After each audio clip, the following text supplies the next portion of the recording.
Good afternoon, welcome to all of you. I'm Rich Lyons, Dean here at Berkeley Haas, and I am going to introduce our speaker and also give you a quick sense for some of the upcoming speakers here. As you know, we have Mr. Mitch Kapor here. In fact, I'll let Laura Tyson give you the details of his background. Remarkable technologist, iconic really. It's going to be a terrific day here today. This is part of our Dean Speaker Series. It's co-sponsored with our Institute for Business and Social Impact, and so you'll hear more about that in just a moment. It's our highest level speaker series that we have here at Berkeley Haas. I thought I would give you some sense for some upcoming speakers in the remaining months that we have in the fall. Next speaker next week is Rick Welts. Rick is President and Chief Operating Officer of our, I was going to say world champion, let me say national champion Golden State Warriors. He is a remarkable business leader in the world of professional sports, and he'll also talk a bit about leadership and his personal journey as a member of the LGBT community. That will be Tuesday, October 13th. On October 29th, we will have a co-hosted speaker panel with the Haas Center for Responsible Business. The topic will be sustainable food entrepreneurship. This is another one that promises to be remarkable. Our own Berkeley, Alice Waters, will be here. Entrepreneur Klaus Meyer will be here. And our head of the food, we've got a food entrepreneurship course this semester. Some of you know about that. Will Rosenzweig will be here as well. That's at 12:30 on October 29th. And then the last one this fall, November 4th, Joy Chen. She's a Haas alumna. She is most recently credited with transforming the skincare company Yes2, recently taken on a new venture, CEO of H20+. Anyways, remarkable background, remarkable person, and an alumna, as I mentioned. Let me just say a few things about IBSI, and then I'll turn it over to Laura. IBSI is that Institute for Business and Social Impact. It's an enormously important part of our school. It really, when you trace the business and society roots in this business school, they go back certainly to Laura Tyson as dean and well before her as dean. It's been in our DNA for a long time, and this institute collects a lot of the most important assets that we have as a school in this area. Our Center for Social Sector Leadership, our Center for Responsible Business, the Global Social Venture Competition, our healthcare management program, young entrepreneurs at Haas. It's really an absolutely extraordinary collection of assets, and they are helping us support this. And I will turn it over to Laura Tyson, who is the head of IBSI. She runs that whole institute. Laura, thanks for being here today. Thank you very much. Thank you. Look, it's really a great honor and thrill to introduce you to one of the true innovators and someone at the frontier of the information technology industry as we know it over the last 30 years. Mitch is close in age to me. He's a little younger, but he has been a key part of the industry that we have all come to just accept as regular life. Starting with Lotus 1, 2, 3. I'm not going to go through all of this, but I just want to hit some of the highlights. So you know the word killer app? First killer app. Absolutely first killer app. All right. How about another word we use very generally? We use open source browser, Mozilla Firefox. How about just the Electronic Frontier Foundation, thinking about how technology can transform the private sector and the public sector? How about a very successful investor, first at Accel Partners and then in his own investment firm, Kapor Capital? Okay, an example of successful investment strategy, an early investor in Uber. Do I need to say anything else about investor acumen? I don't think I do. Mitch has done much of this in combination with his outstanding wife and partner, Frida Kapor Klein, who will be coming later this year to talk about her deep-seated research, training, and advising, consulting in promoting diversity. One of the interesting things about Kapor Capital is it's looking for tech solutions to social challenges with a focus on access to opportunity and outcomes. If you provide improved access to opportunity, how do you improve outcomes? So this is an area, Kapor Capital, which is really focusing on business and social impact because the solutions are business-driven for social impact. And we'll hear about the way Mitch thinks about that. But it's also the case that they also have together a foundation, and the foundation makes philanthropic grants. So one of the things for us all to think about with Mitch's help is, when do you think about it as an investment, and when do you think a philanthropic grant is the right solution? And one of the most widespread successful programs in this area was inaugurated by Mitch and Frida at the University of California, and that's the SMASH program, which I'll talk about. So without anything further, I just want you to think about, we have the luxury today of being with one of the true innovators of helping create a world that we now take for granted in the information technology space. By the way, a few years ago, when I first came back from London, what Mitch was doing then, and I don't actually know what happened to it, is he was working on Second Life, avatars. So he's interested in all aspects of the information technology industry and the various ways one can both provide entertainment, provide business solutions, provide solutions to social justice using technology and business. So Mitch, it is truly a pleasure to have you. Truly, truly. Thank you. Thank you.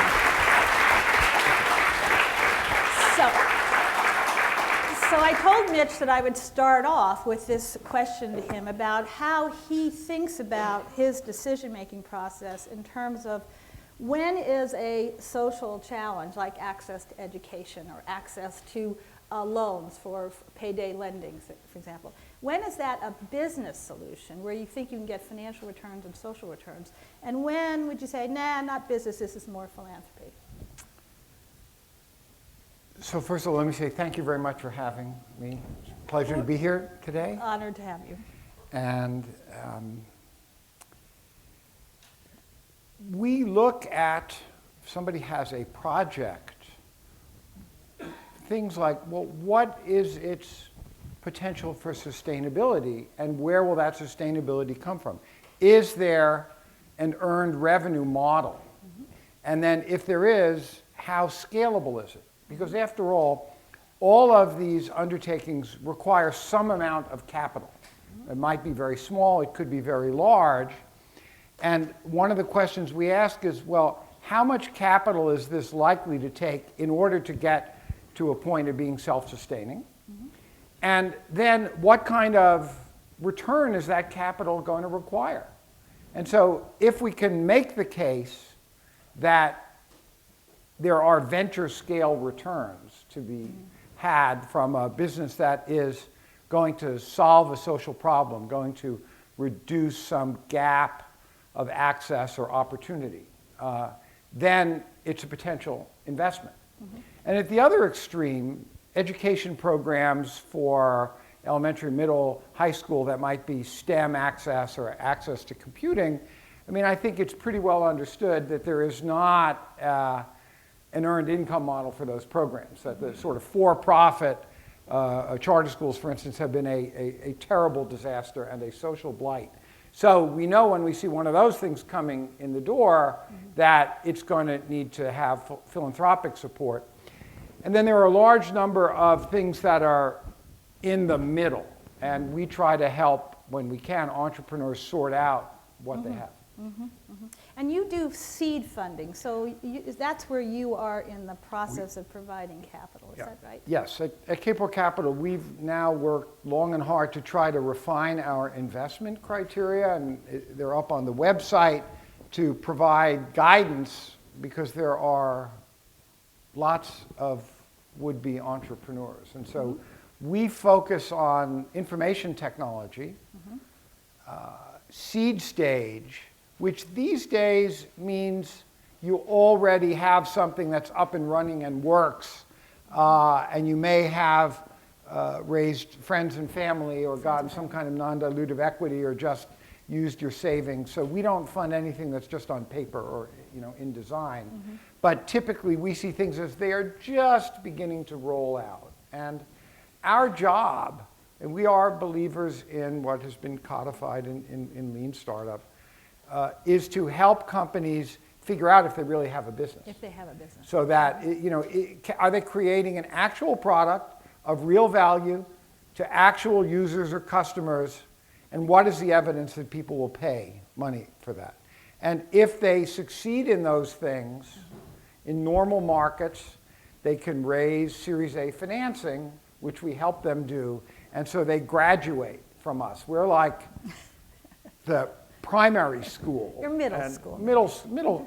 Maybe the family friends are primary. Yeah, and it's sort of we like doing that. I mean, it is its own methodology. We are really just focused on those developmental tasks for startups. And we, unlike, or what distinguishes us in the social impact realm is we're also looking for companies that close gaps of access or opportunity. It could be in education, in health, in financial inclusion, in employment, but close gaps for underserved communities in general, and particularly for communities of color. Right. So there are lots of, here's the punchline of this, lots of social enterprises that are great ideas, creating value with social impact, that don't do that, that are It's like not a their pure focus. environmental play, and we're not the right fit of investor It's not- for that. Yes, right.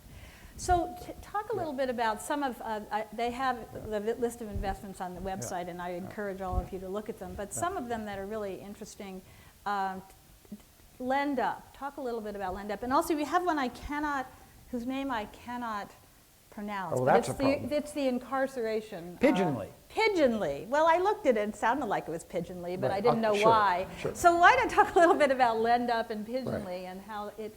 And let me also, if I may, then also talk about Uber. And Oh, where that absolutely. Yes, fits yes, in. yes, absolutely. Please, Okay. please. So LendUp is now has done a Series B, maybe a Series C, so it's doing quite well. They provide an alternative to payday lending, which is a horrible exploitative process that keeps people in debt traps.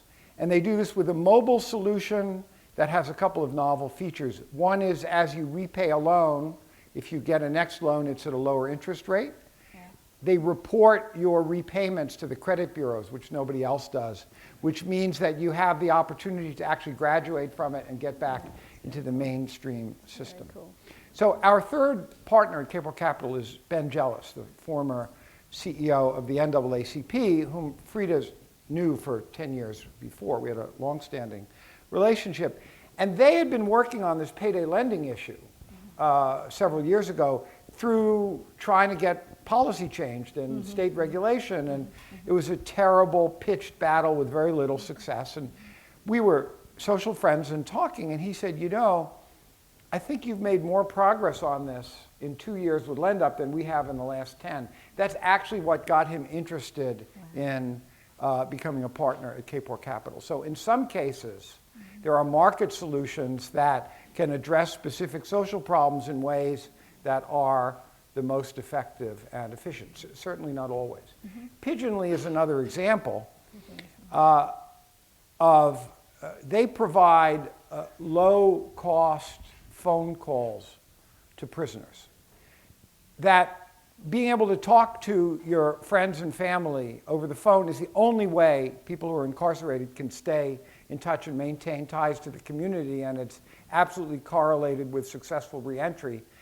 The prison phone calls has been a corrupt, closed racket. I mean, that's probably not putting too fine a point on it. And uncompetitive.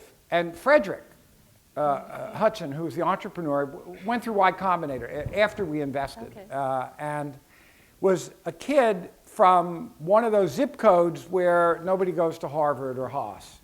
And he has a natural gift, and he used the gift to, in the marijuana distribution business in a state and at a time when it wasn't legal. So he spent 4.5 years in federal penitentiary figuring out what to do with his life. And he saw this opportunity, and it's an interesting point that entrepreneurs scratch their own itch, and if you come from a different background and your problems you have experienced are different from what we usually expect, you're going to identify opportunities and solutions that nobody else does. And this is what Pigeonly does, which is a brilliant tour de force of combination of the right technology and really understanding the prison system to be able to get around all of the roadblocks to this. And so he's doing extremely well with this business. I said it went through YC, it's raised several $1 million.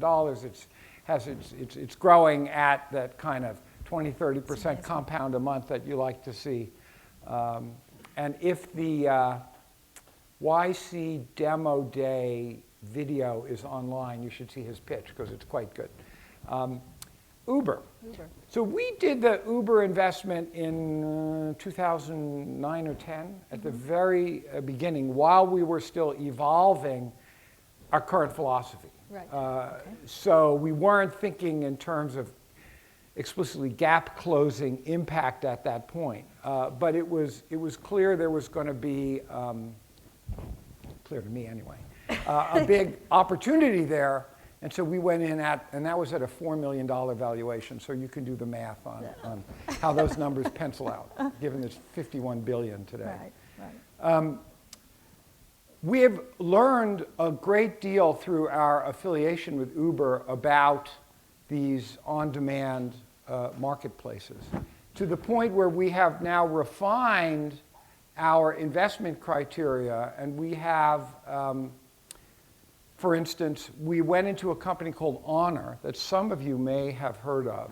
It was a big, it is, loosely speaking, Uberizing home health care. So if you've ever been in a family where you've needed to have a home health aide for an elderly and incapacitated relative, you know what a disaster that is. It's very difficult reliably to get someone who is going to be good and do what you need and work well. And so interesting, the entrepreneur Seth Sternberg had sold a company to Google for a bunch of money. And was there and was obsessed with this problem based on personal experience. Realized that it's a bit like home health care actually works like the taxi industry. So you've got small, fragmented industry of lots of little providers, taxi companies, home health care agencies. Almost no information technology used in either. You have low-paid, unhappy workers in both. Well, what happens if you create a real marketplace, if you use information technology to empower everybody, the way Uber did with the driver side and the rider side, and he understood that you could immediately raise the base pay for the workers from $9 an hour to $17 an hour. That's amazing. In a model that at scale makes money. And he's rolled out in actually in Contra Costa County and is going national. Andreessen Horowitz put $15 million into it. We came along with it. But my point is, we learned from our early experiences as investors in Uber how to find social impact marketplaces, because the play for us is not just better provision of services, which is of course important, but it's dignifying work and raising wages. And the interesting difference is that Uber drivers you don't really care which driver you have as long as they have a high rating and someone shows up. Whereas if you find somebody good who, for instance, if you're Chinese and your mother only speaks Cantonese and you have cats, you want a home health care aide who speaks Chinese and is not allergic to cats. And once you find that person, you want them to continue to come.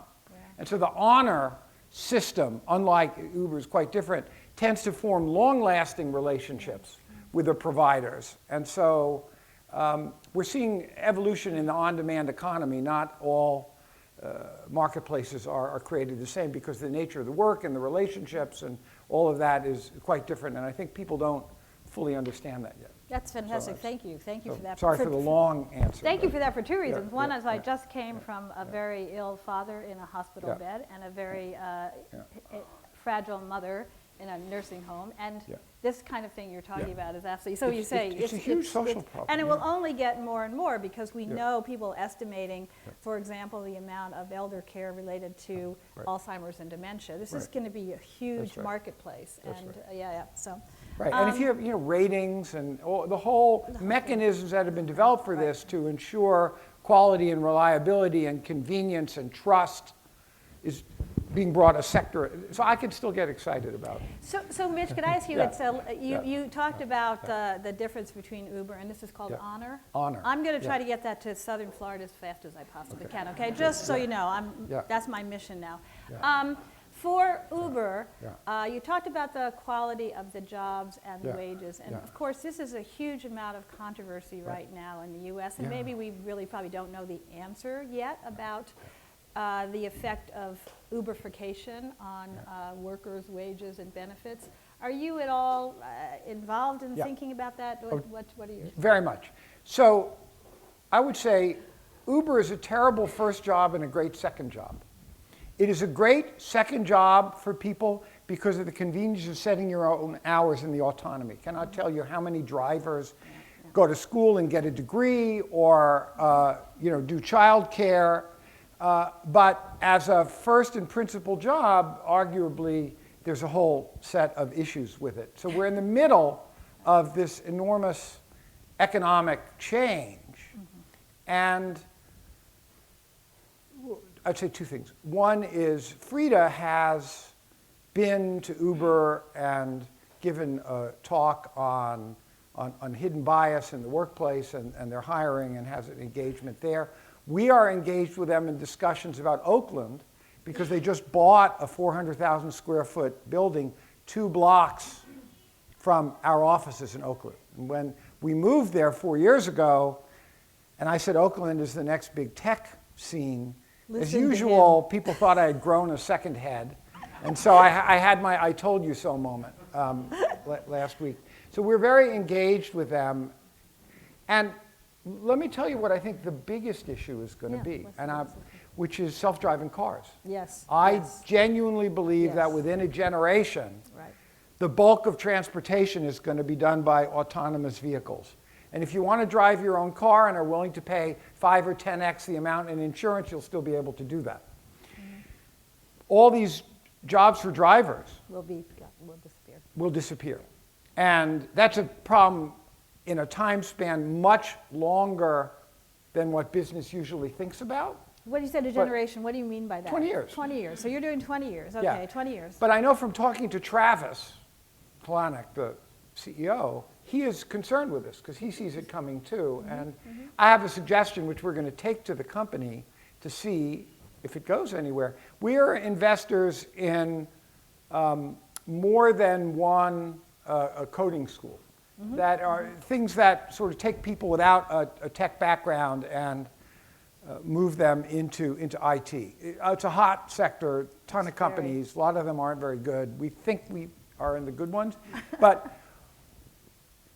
and some of them are Oakland-based. We think there's an opportunity to do a partnership to offer or subsidize the drivers to get this kind of training to give themselves a future while there's plenty of time and plenty of runway. It's sort of like it's like Starbucks in Arizona State. You basically they'd be a driver, and I'm roughly thinking about Starbucks in Arizona State just because it's a second job already and giving people a better shot at skills that are more. But I'm still worried, genuinely, about robots and AI undercutting jobs, very broadly speaking, at a much larger numbers than anything people are anticipating, and as being a problem that your generation is likely to inherit the fruits of.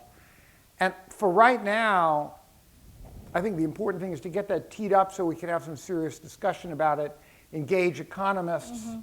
So hopefully that pushes the discussion in a direction that is a bit more fact-based, but you never know. Yeah, no, I think this is a really important area, and I think we at the business school, we at the university need to be thinking a lot about this, because if the transition is faster, and when you're with a bunch of technologists, they'll frequently say, well, we just need a new social contract, as if we could go abracadabra, here's the new social contract, it's moving as fast as the technology. No, it's not. So let's switch a little bit to you do a lot of work on talent retention, talent development, talent recruitment, under the sort of general notion of there's a very leaky pipeline. And the leaky pipeline loses talent, particularly talent from disadvantaged communities, talent of people of color, talent based on gender, all along the way. And you're involved in a lot of things that do this, both for profit. But I want to talk a little bit about SMASH and what you've done at the university. Sure. This is a very successful university STEM-related educational opportunity, and I'll let you talk about it. So I'm going to do like a 1 or 2 minute intro, and then I have a very short 1 minute video to roll. So that's my cue to on the AV. Credit really here goes to my wife, Frida, for being the architect of this. I'm her partner in this and very actively involved. But when I was 15 or 16, so almost 50 years ago, I went to a summer program in astronomy that literally changed my life. I grew up on Long Island. I came out to Southern California for this. The National Science Foundation was sponsoring these programs for gifted and talented youth. The Russians had launched Sputnik. I know this is just historical for everyone. And so there was an interest in catching up, and that's why there was the money. But for the first time, I was with a cohort of other smart kids and got rewarded for being smart instead of being bullied and punished, and that was a huge deal, really huge deal. Yeah. And I got a chance to show what I could do. I had hands-on access to computers, which was very rare then. So Frida had an idea a dozen years ago about starting a program for high school students from low-income communities of color, a summer program, a residential one, where they would come all 3 summers and get a STEM-focused with a dual focus. One is to close the academic preparation gap. I mean, I like to say talent is evenly distributed by zip code, but opportunity is not. And so if you take kids, and these are kids that 80% of whom are first in family to go to college, 80%, 85% of the population of the schools where they go qualify for free or reduced lunch. But they have demonstrated potential. So you've got to, close the academic preparation gap, and B, you got to help them build some social capital, meaning to think of themselves as people not heading to community college, but heading to Cal or Stanford or Harvard or MIT or where have you, and to put them in a cohort to draw strength from one another, to give them role models of the residential assistants are slightly older editions of themselves. And so this is a program called Summer Math and Science Honors Academy. It's SMASH Academy.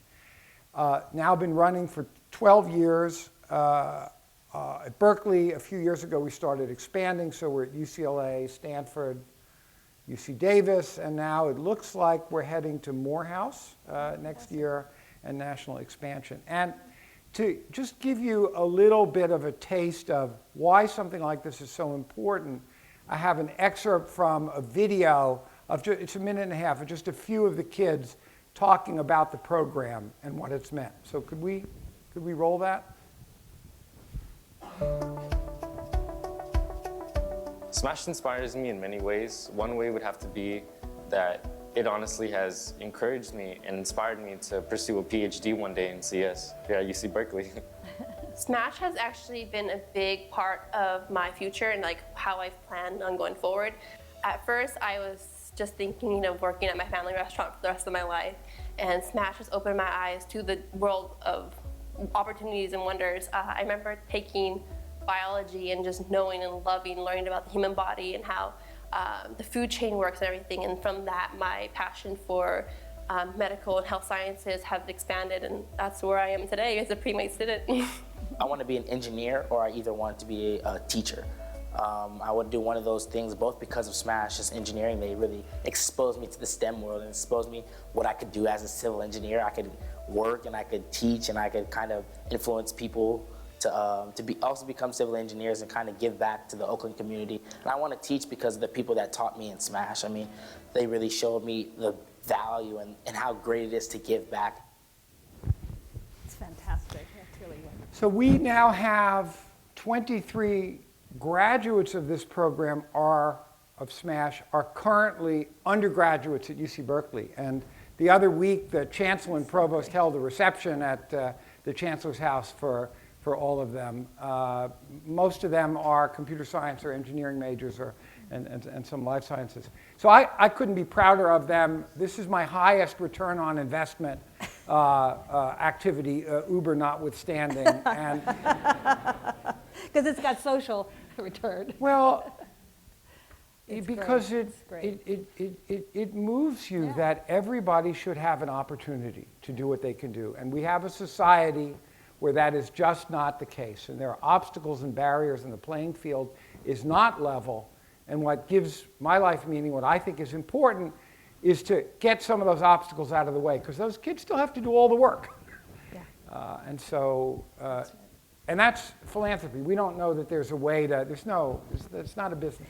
So let me, that's Yeah. absolutely a good segue to the fact that Yeah. you are, though, I believe, in the Kapor Capital, investing seed money in some ideas about how to transform human resources Yes. so that all of the biases that creep in against a person of color or gender or where they went to school or who they know, all of those biases are there. So this is Well, continuing yes, on no. the leaky pipeline. Yeah, no, so thank you for getting me back on topic. No, Again, no, they're both, these are all the same leaky- topic, Mitch. Leaky pipeline, again, is something that comes from Frida in response to people at big tech companies going, well, it's a pipeline problem, we just don't see candidates. Right, right. And that's just palpably not the case. So we believe that there is a new investment sector that's coming into focus, not yet named. Frida wants to call it people ops technology, or POT. I don't know if we're going to go with that. We've advised against it, but. But there are companies that will provide services or products all along the talent pipeline to mitigate bias in order to capture more of the talent at each and every stage. So for instance, one investment we've made recently is a company called interviewing.io. So you may know the studies done on symphony orchestras when auditions began to be held with a performer behind a screen so that you could not see what he or she looked like. Mysteriously, gender inequity started reducing in orchestras dramatically. Interviewing.io does the same thing for the all-important tech coding interview, if you want, and it anonymizes it by putting the whole thing online in a way that strips out all the identifications but allows the interaction between an interviewer and an interviewee in coding exercises. And in so doing, it's going to surface talent that probably would have been eliminated because he or she didn't go to the right school or have the right background or take the right courses or whatever the influences are. So we believe that at each stage, there are companies. There's one other example of a company in this sector is called Unitive, and part of their solution is to go in and automatically rewrite job descriptions to remove phrasing and terms that are known to have a bias. So for instance, if you advertise you need somebody who is a coding ninja, it is known that women are going to go, this is not for me. In fact, there's another study. The research on this is completely fascinating. And again, I learned this from Frida. In a university setting, controlling for all other variables but one, in entry into computer science, having a classroom with Star Trek posters versus neutral nature posters. Come on. The Star Trek posters were absolutely created more gender imbalance because it's more of a male-identified kind of thing. And that study's been replicated. So there's first-class research. It's actually amazing. And this obviously, it all goes on below the level of conscious awareness, and we're wired this way. So there's but companies, the war for talent is immense. And if you're discarding stuff or not looking, not your procedures for recruiting, hiring, and retaining are not taking full advantage of the best of research, you're going to lose out. And that's the argument why this is going to be a new sector. And you said that that there's a lot of investor interest in Yes, this sector. we're actually holding a pitch competition co-sponsored with Google for Entrepreneurs, Kapor Capital, and Village Capital in November. We've identified a pipeline of some 60 companies working in this area, and we're working with them to do a pitch competition, and there'll be investors and presentations to sort of put a spotlight on the sector. It's fantastic. Yeah. It's fantastic. So I see we have about 15 minutes left. I want to make sure that we have time for questions. So there's a microphone here, and I would encourage students to come up and students and visitors from the audience to come up and ask Mitch some questions. So while that's happening, come on, you guys, I will ask, I guess, one. We haven't talked about a whole other way that Mitch is involved in financial returns and social returns is in the broader area of environmental sustainability. Mitch and I share the honor of being on the advisory board of Generation Investment. So maybe we should say just a little bit about this whole other way as investors money can be shifted to sustainability, whereas it's different, but it's certainly a social impact and financial returns. Well, I have the view that all businesses actually are impact businesses. It's just that some of them are negative impact and some of them are positive. All right. So regardless of what asset class you're talking about, it's possible and necessary to do an analysis of what is the impact. Yeah, what is and when more than 10 years ago, David Blood and Al Gore started Generation, and they said, we're going to apply an approach centered around long-term sustainability, environmental, but also in all other dimensions, because we think companies that take that into account are going to perform better over the long term. Again, people are very skeptical. You're very skeptical, yes. But I lit up because I didn't know where to invest those assets I had that were not going into startups. And there was a lot in startups, but not everything. Because my typical experience was they'd be invested in something, in businesses, that were increasing the severity of problems my foundation was spending money to overcome, like Exxon or, Right. And that just didn't make any sense. So they have demonstrated now over a 10-year period superior returns, and they've really pushed the bar on how to think about sustainability and talk about stranded assets and a whole lot of course, corporate governance kinds of issues governance as sustainability. are seriously important. Which we can now see in the case of Volkswagen. Yes. So they got two problems. They had a corporate governance problem and they had a carbon emissions problem. Right. Put it together into one really big One's problem. gigantic. One really big problem. They got synergy out of that. Negative synergy. They got negative synergy out of that.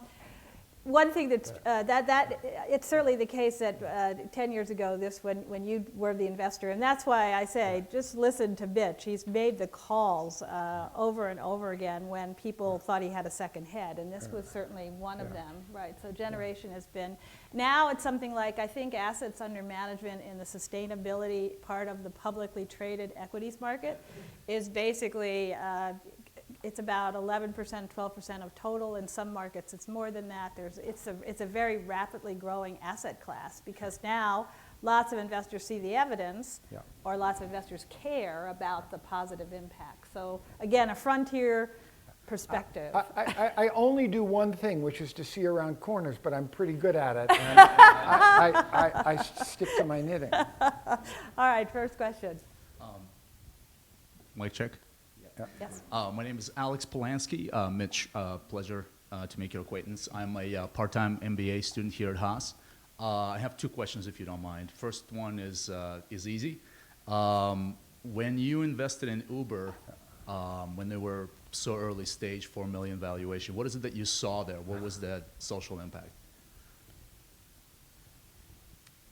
I had a vague notion of greater efficiency This was the efficiency one. coming out of sort of the frustrations of just trying to find transportation, and that if the GPS really worked, which it barely did, and if they could get drivers and all of that, then it would be more efficient. And there might have been a tiny, tiny amount of thinking about the environmental positive impact of not having cars idling or just going around empty and so on. But I mean, I can honestly say at the time it was more of, oh, well, this is pretty cool.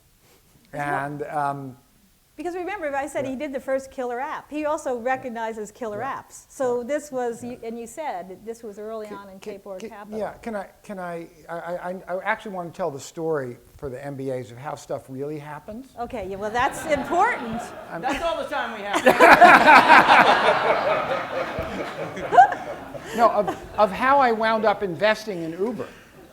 And it know the was answer to this. because I was furious at myself for missing the chance to be a founding investor in Twitter, which I had in my hand, because I had invested in the predecessor company, which did podcasting, Ev Williams, and it didn't work, and Ev generously gave the investors their money back, which never happens. Some investors said, nah, Ev, just keep it and roll it over into whatever you do next. That was Twitter. So I was like, really? And so anytime for a year, anytime I would meet an entrepreneur, I would go like, what are you working on? I see, okay. And I knew Garrett Camp, who is the original founder of Uber. And he had done Stumble Upon, which is this great thing for, finding random websites. And he sold it to eBay for $70 million, so we made money. Then he bought it back for $10 million because they didn't know what to do with it. And I wanted to invest in it the second time, but there was some kind of conflict, so I couldn't get in. So I'm just talking to him and said, so what else are you thinking about? And in 2009, a year before he launched it, he described Uber. And I said, okay, I'm in. Actually, I said, if you don't let me in, I'll kill you. And then a year later, he said, we're closing, send me a check. And I said, okay. Yeah. And that was the Uber Wow, investment. Wow. That's All a right. true story. That's a great one. Wow. Thank you. Second And with Sorry your for going on. No, no, no, no thank problem. you. Good a Thank story. you. No, it's a great story. I really appreciate it. With Thank your you. permission, just one more question, if you Yeah, don't I'll mind. make This it- one is a little more difficult.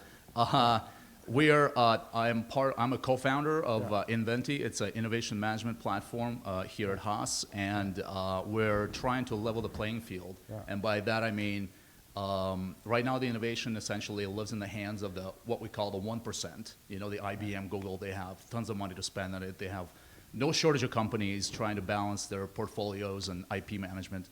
But there is nobody taking care of the entrepreneurs. And what we do, I've been at the patent office about 7 years, and my co-founder is a patent attorney.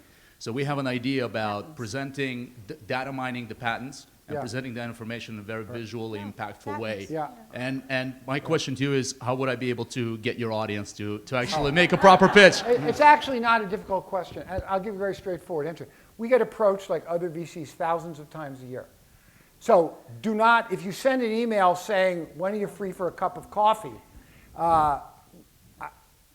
I have to restrain myself. I don't make snarky emails, but if I did, I would say, never works for me, does never work for you, like that. No, the thing to do is to look at our website, because we've gone to a lot of trouble in multiple iterations to get investment criteria, which are there. And if you think you fit, then there's another thing, which is they start the dialogue, have a conversation, we have a few questions, you send it to us, And we literally sit there every week and go through those, and somebody, not necessarily me, deals with each and every one of them. So I would invite anybody who has something to go ahead and do that. But I'll tell you, it's like every other VC. We do 20 investments a year, and we probably look at 2,000 business plans. Yeah. So Yeah. Is there a chance to get moved up to the front of the line? No, you got to go through the process. yeah, gotta go through the process. Plus, I'm a huge opponent of software patents. So I'm on record for 20 years. I've written about it. Not patents in general, Open source, but overprotection has been terrible for innovation in software and still is. And so we're not going to do any patent-based stuff until that gets straightened out. Yeah, absolutely. Other people may. Yeah, we don't do patent-based stuff. Complicated. All right. Let me. Yeah, okay. All right. Next All right. question. All right. Got it. Next Yeah. question. Thank you. Go faster, Mitch. Yeah. Great. I'm Andrew Hill, full-time Thank you MBA for the here. story. I wanted to probe a little bit on the diversity in tech, which you mentioned. Yeah. So you covered the pipeline issue, which I think is valid. And then you also mentioned somewhat around like the implicit biases that a lot of these companies have. But what I think was missing there was around the meritocracy issue. So as companies bring in employees, a lot of the issue is that around 40% of employees coming in are referrals. So you're looking at your own network as opposed to a bias in an interview question. So from your perspective, is that a cultural shift that needs to happen within tech companies? And if so, or even if not, how long do you see that before it actually kind of changes the way that the companies are composed now? So implicit bias creeps in at every stage along the way, including companies with policies to give a bonus for employee referrals, because employees mostly know people like themselves, and if you incentivize that, it's going to replicate the sameness of it. So there are ways around that. I think companies need to look at their recruitment policies, but more broadly, it's a convenient and comforting myth to believe that Silicon Valley is a meritocracy. Aspirationally, sure, but when you really, it's a mirrortocracy more than a meritocracy. And if you're interested in this, both Frida and I have written extensively. You can just Google it, and there's stuff in Medium, and that's been published on that. We are now asking the founders we invest in, this is something we're launching, to make a commitment to diversity and inclusion and to have a plan around how they're going to do recruiting in ways that's genuinely inclusive and does not replicate these problems. Our hypothesis is that it is easier if you're just starting and you don't have a culture that's already in place to build one than it is to change. And while it's a wonderful or hopeful moment, because the conversation about diversity has never been more present in the Valley than now, especially in light of companies' terrible numbers, that's no guarantee that anything is going to happen, because there was a moment in the 80s and 90s on Wall Street when that was the case, and very little of sustaining value came out of that. In particular, the diversity in the senior ranks and isn't significantly better. So I remain hopeful about the possibilities for change, but I honestly don't know. The senior leadership at the Googles and Facebooks and Apples and so on would have to get more serious than they are now about this. They're talking the talk, but I wouldn't say they're walking the walk. Maybe some of them are crawling. We want to encourage them, but I think we also have to hold the Valley to a tough standard of, you can't sweet talk your way out of this. You're going to have to ultimately redo practices from top to bottom if you really want to become the meritocracy that you aspire to. And we want to do our part, but people have to be held accountable. Thank you. Hello, thanks for joining us. I thought it was really interesting that you were bringing up subconscious biases and sort of some of the effects of that. I'm interested to hear some thoughts kind of outside of approaching that just from a business recruiting standpoint, like your thoughts on the mainstream media or government policies, et cetera. Not an area of expertise, so I would actually be interested in hearing somebody explain to me the ways in which implicit bias plays a role in both of these things. I imagine like in casting parts and in all sorts of ways, but I think I'm more the audience for that than the answerer of that. But I bet it's there. You heard the, and I don't remember her name, but the African-American woman who won the Emmy this year in the Best Dramatic Series, a series which I confess I like. She did say that this is all about the parts. It's not that there's a lack of talent of African-American women. Right. There's a lack of parts, leadership parts for Africa. So there is in the media, I think, there still is a lot of work that could be done. There's a lot. Yeah.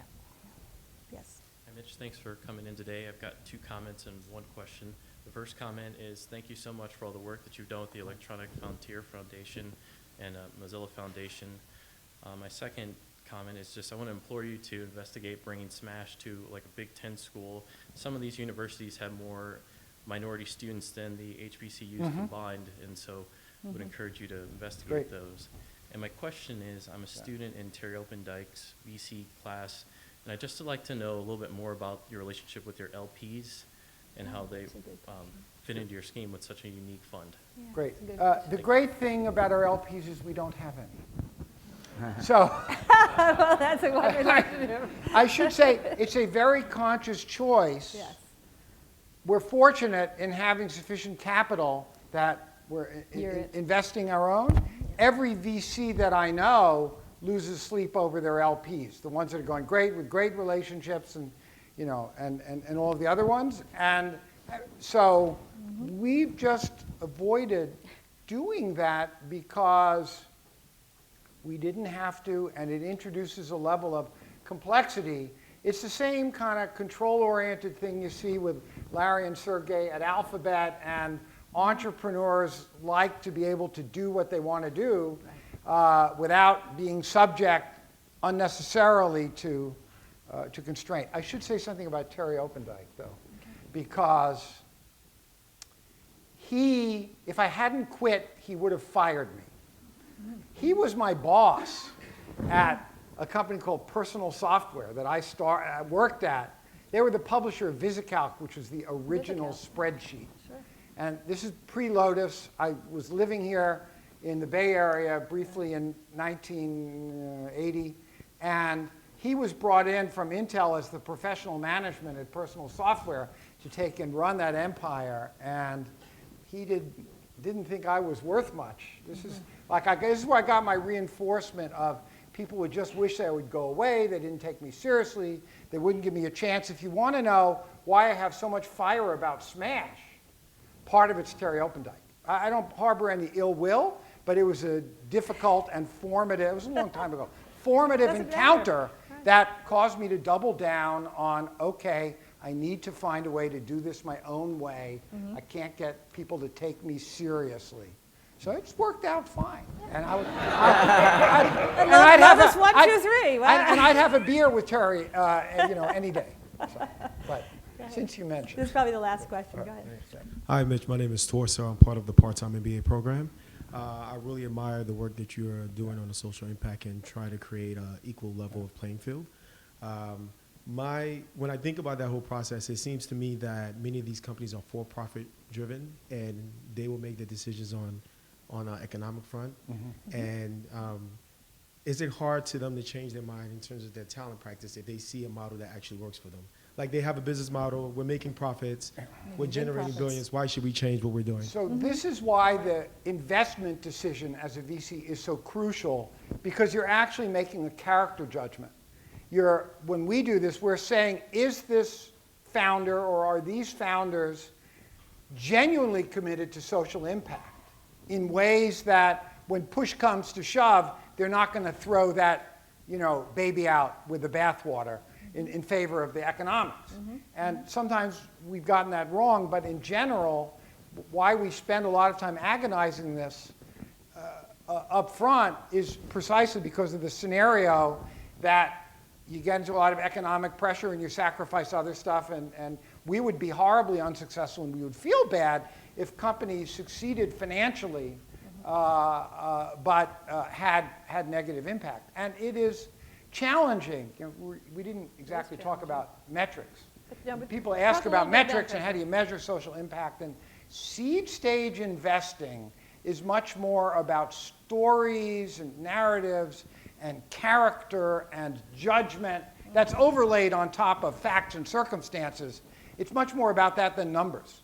In fact, coming in with a 5-year projection, I think you probably mostly know this, to a seed stage investment, that's points off, negative, because you don't understand how seed stage works. All you're trying to show is that you have viability as a business enough to attract money to try to go build it. And it's why I like doing seed, because yeah, obviously it's about the numbers, but it's not just about the numbers. And so if we do our job well, then we're going to find entrepreneurs who are committed, and business models is the other point I would make. Sometimes, like with a lend-up, which we talked about, if the higher their volume is, the better the economics will be and the greater the social impact. So you look for business models where the engines of value, of economic value creation and social value creation, are one and the same, so they almost can't but help themselves as the business becomes successful financially to also increase the impact. That is a wonderful positive note on which to end a wonderfully positive and inspiring conversation. Thank you so much, Mitch. You are welcome. Thank you.